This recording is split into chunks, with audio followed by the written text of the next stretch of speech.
just trying to get into the moment of where I am.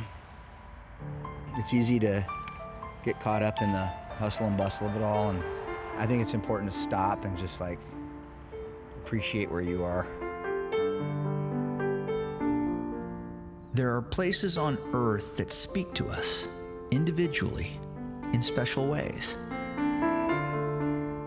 A whisper to come home to landscapes we've never actually seen. A calling to discover a dream destination that, when finally answered, can leave an everlasting touch.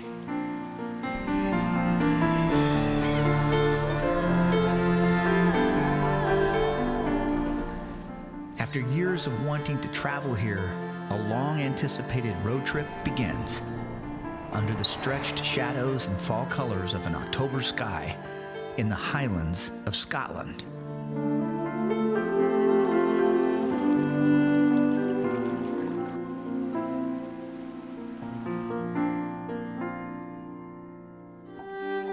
This adventure begins in the rolling green fields just outside Glasgow, where a sprawling national park is rivaled by lesser-known scenic treasures well off the beaten path.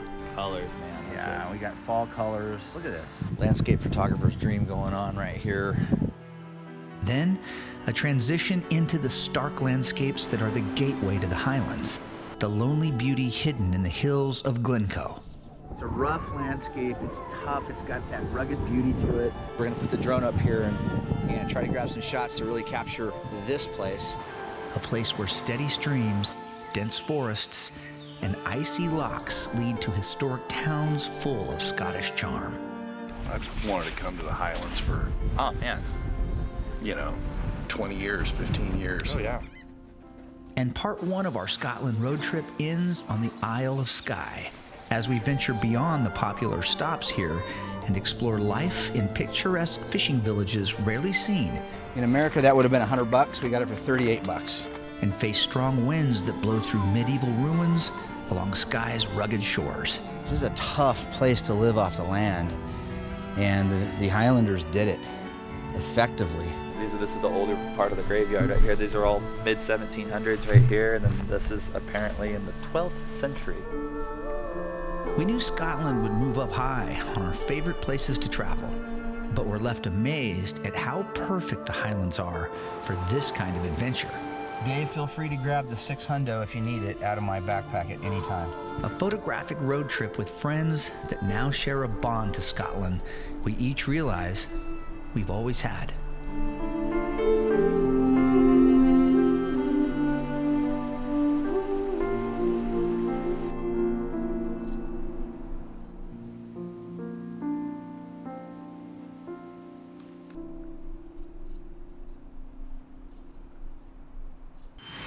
When you travel, the world becomes a smaller place. Pretty incredible stuff. When you explore with friends like mine that are outdoor cinematographers, destinations definitely come to life. Okay, that was loud. We share our love of travel with our cameras, telling the stories of Earth's most amazing places in every frame. But on every adventure, Dave, the unplanned moments are the ones we remember the most. I did bring a bag of raw chicken. Hang on, I'll be right back. Here we go, Lake Como. I'm Jeff Aiello, Go Bridge. and this is Outside Beyond the Lens. It's not always about the obvious big view behind you. Sometimes the prettiest things are right below your feet.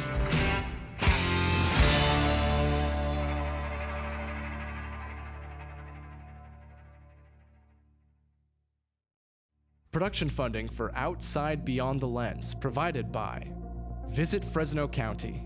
Nature, diversity, found in the heart of California's Central Valley. From Fresno and Clovis, you can drive to 3 nearby national parks. By Hedrick Chevrolet. Hedrick Chevrolet is proud to support the spirit of travel in each of us. Every journey has a first step. Adventures start here. By Advanced Beverage Company, serving Bakersfield and Kern County for over 50 years. From our family to yours, supporting Valley PBS and the wonders of travel. By the Penstar Group, promoting opportunity and growth for collaboration and partnerships for the future. By Hodges Inc., battery storage systems. Would you rather invest in the power company's infrastructure or your own? and by Visit Yosemite Madera County, California's gateway to Yosemite National Park. Explore the outdoor magic of Madera County and be inspired to discover more.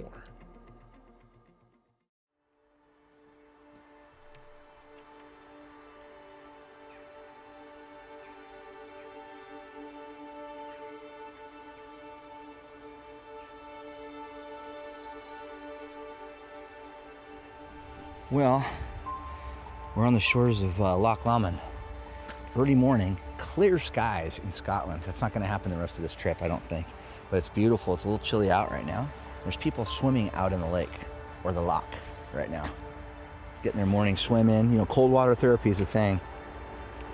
I'm actually just starting to kind of play with it myself. A little ways to go.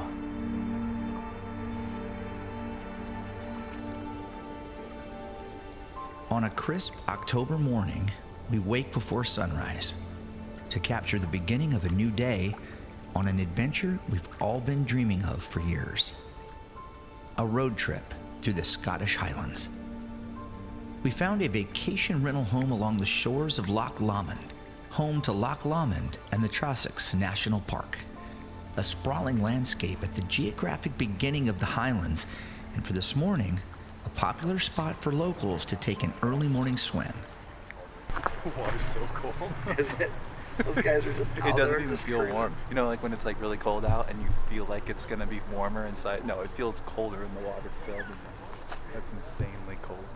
I feel really lucky because I know how close to disaster it can be coming here to film if you wanted to see sun. I mean, we were expecting like overcast, gray Scotland weather, but this is a treat right out of the gate. And we got fall colors. You can start to see them out there. Trees are just starting to pop, and the sun obviously helps those things pop a little bit more than we do. But so far, we're off to a great start. Loch Lomond is only a 30-minute drive from the airport in Glasgow, so getting here was quick.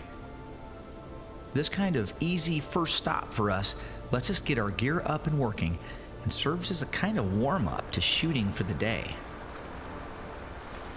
It's also fun to see a slice of everyday life here in Scotland for those hardy dawn patrol paddlers as they start their day in the frigid waters of the loch.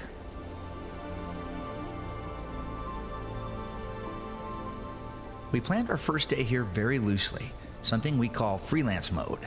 We like to take that first full day in a new place to recover from the travel before hitting the road. So as we drive around the southern shores of Loch Lomond, now exploring into the farmlands and countryside, not far from the town of Alexandria, we search out a place Zach has discovered online that sounds right up our alley. A hidden attraction where a stream's deep cut in the rolling hills has left a mysterious grotto carved from ancient red sandstone. Well, we're trying to find Finnick Glen.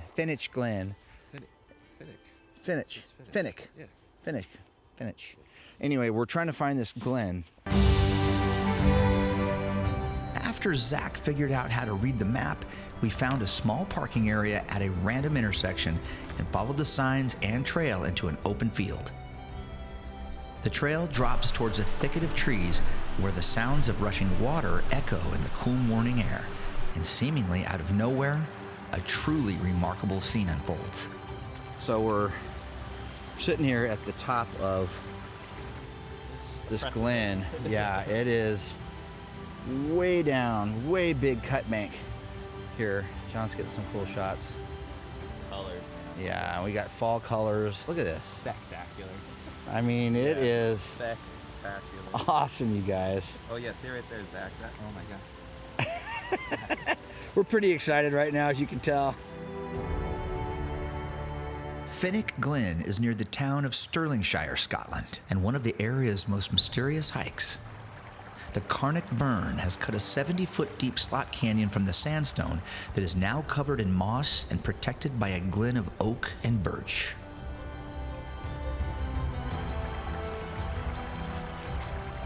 The fall colors beginning to emerge here frame Finnick Glen into a magical early stop, on what will be a 9-day road trip into the Scottish Highlands.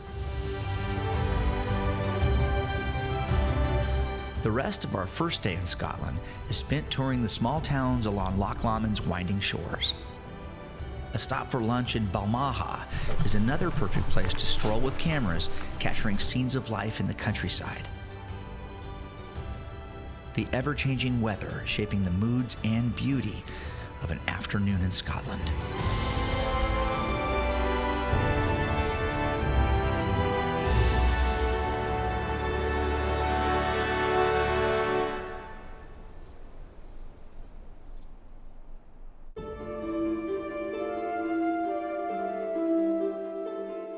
As day slips into evening, we are now pulling over in every small town and stop that lures us in.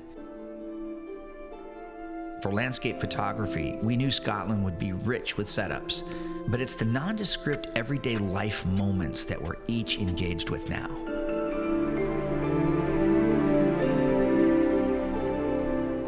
Our final stop for the day is back on the western banks of Loch Lomond, near the place we're staying for the night, a picturesque and historic village called Luss.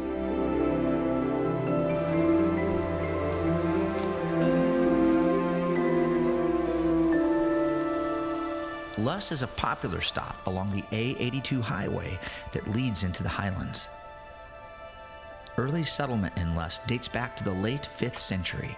Its position on Loch Lomond making it a strategic foothold between the lowlands and major cities to later flourish like Edinburgh and Glasgow.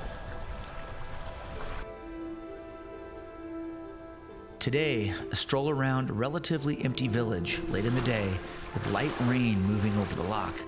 The yard at Luss Parish Church draws us in to walk and gaze at the kind of history imaginations add to the clues of random lives carved on stone. So on the other side, I was just seeing kind of like early to mid 1800s. This is the older part of the graveyard right here. These are all mid 1700s right here, and then this is apparently in the 12th century. Yeah. Easy for you to say. Yeah.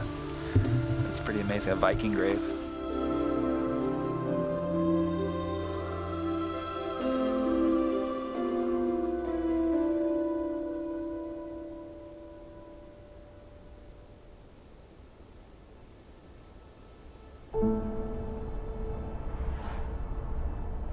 Day 2 in Scotland, and now the road trip begins.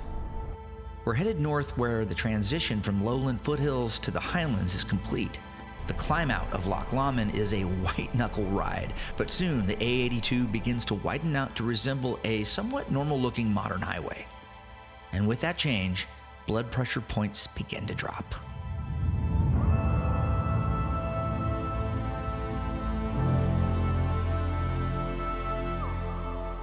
As we climb farther north on the western side of the Highlands, the forests give way to the iconic landscapes we've dreamed of. And in our dreams, the skies looked just like this. The moorlands of western Scotland become a place of rugged balance. Hills of Scottish heather and crowberry ascend into the mist.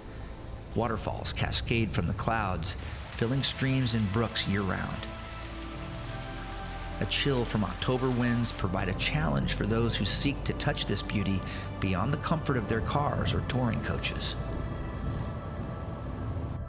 We got a tip from a local to take a side road up ahead for a short detour along the River Etive, just east of the town of Glencoe and Loch Leven.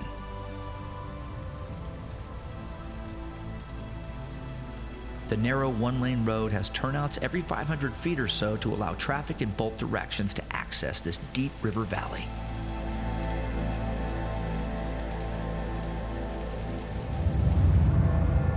Right away, we see why this drive was suggested and why this place was used as the ancestral home to the legendary spy 007 in those memorable scenes from the James Bond film Skyfall.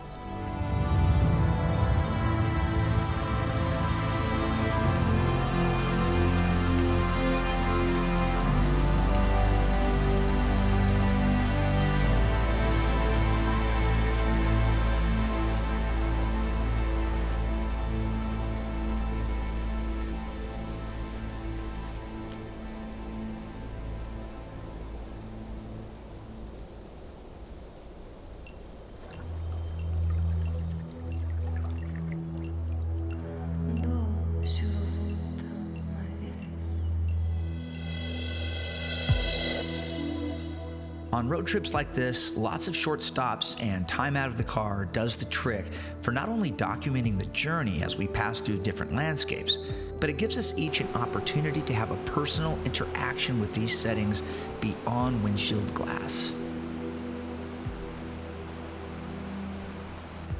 In fact, between Glen Etive and finally reaching Glencoe, we stopped several more times to capture these classic Scottish frames in camera.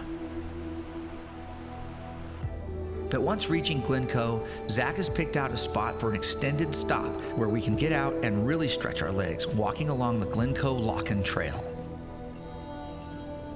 We're gonna see what it's all about. There are a lot of people with cameras here, so it must be pretty.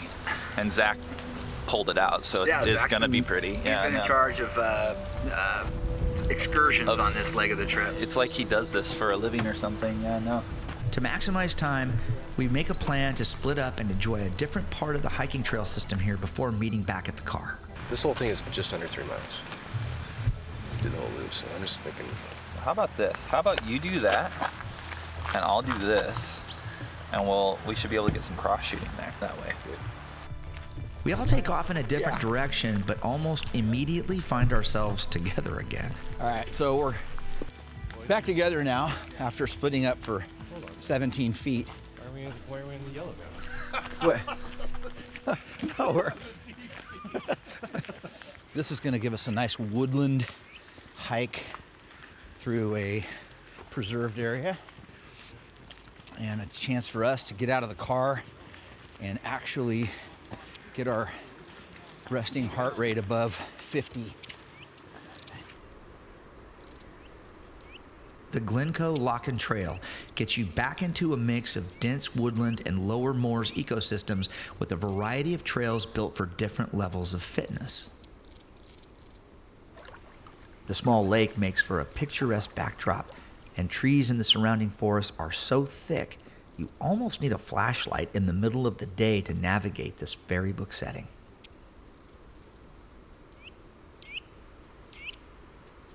All right, so I'm doing the walk here around the lake, and you got to see this.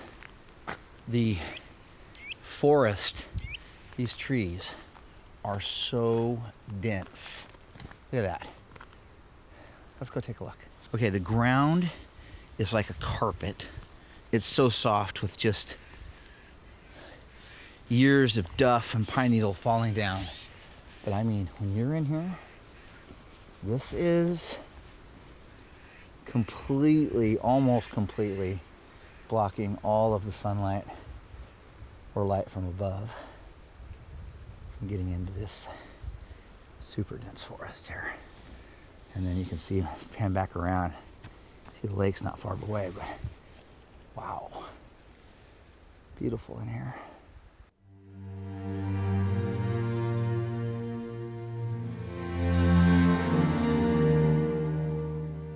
Morning over the town of Portree on the Isle of Skye is perfect.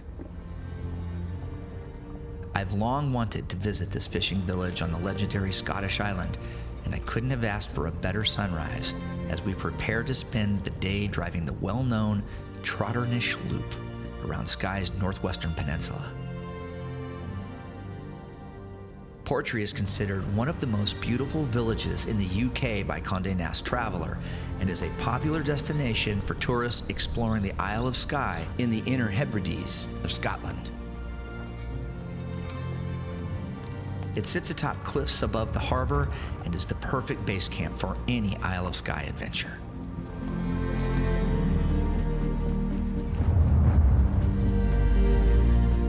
Without a doubt, the most popular attraction on Skye is only a 20-minute drive north of Portree on the Trotternish Loop Drive.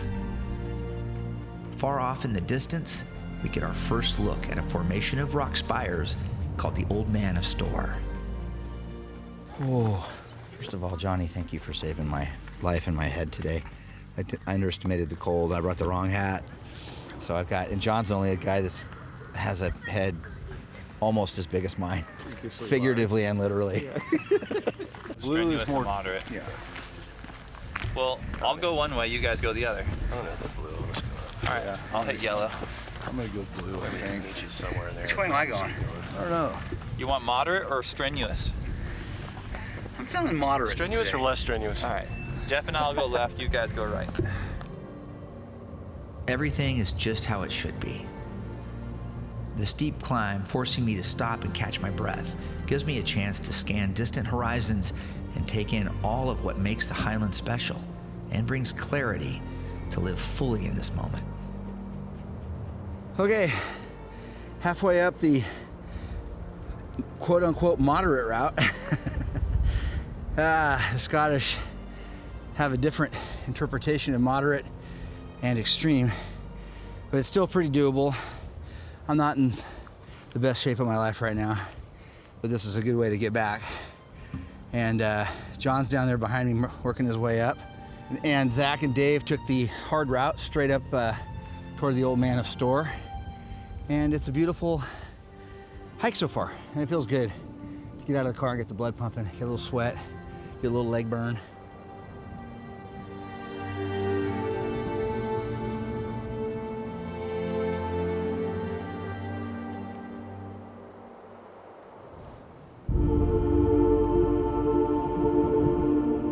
This group of pinnacles is all that remains of a 28 million-year-old volcanic plug that has eroded away over time. It's a striking sight to stand below these rugged features and provide one of the best landscape photographic opportunities on all of Scotland.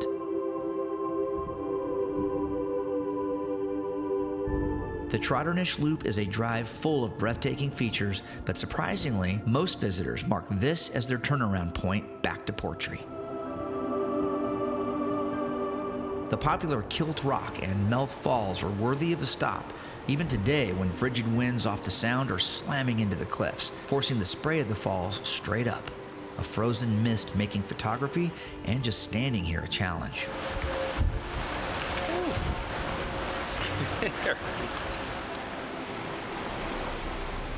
Life on the extreme northern point of Skye is seen and felt in the seaside towns like Stinskull and Brokeegg. Random side roads and gravel drives take us into the heart of ancient agricultural lands that have sustained people here for centuries, thriving in tough conditions for generations.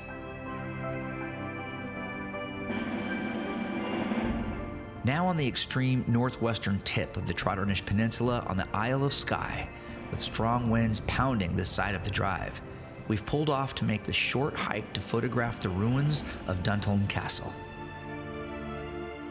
What's great about coming here in October is, and we're so high up on the globe, is that the angle of the sun this time of the year in late October is really low. It never really gets up high, so it just kind of arcs low. So you sort of have that beautiful golden hour light almost all day long, which is really fun for photography. But we're just loving this drive. It's so mellow out here. There's not a lot of services if you want to pack your car up in Portree with water and snacks and stuff like that, but just cruising around. The road's in good shape, lots of places to turn out, not a lot of traffic.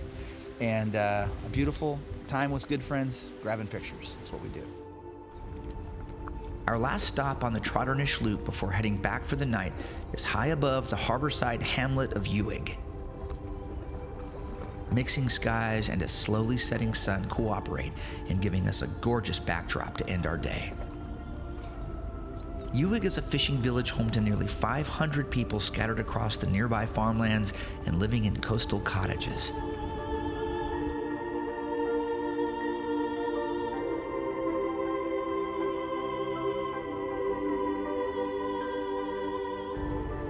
This has been a day we will long remember. The scenic treasures of Scotland are any photographer's dream. There is an ease in traveling here that welcomes, and a glow from within every landscape that pulls you deeper into the magic that is Scotland. But our road trip is only halfway done. There is more to see, to experience, and to capture. So on we travel to points unknown, but dancing in our minds. All of us now forever touched by the song of the Highlands.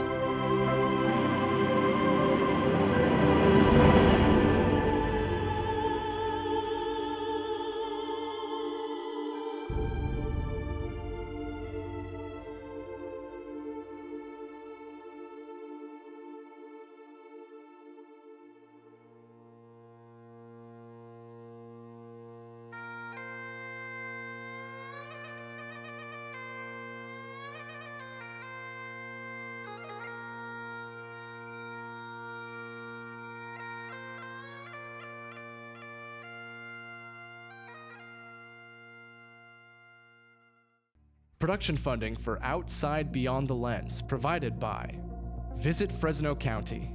Nature, diversity, found in the heart of California's Central Valley. From Fresno and Clovis, you can drive to 3 nearby national parks.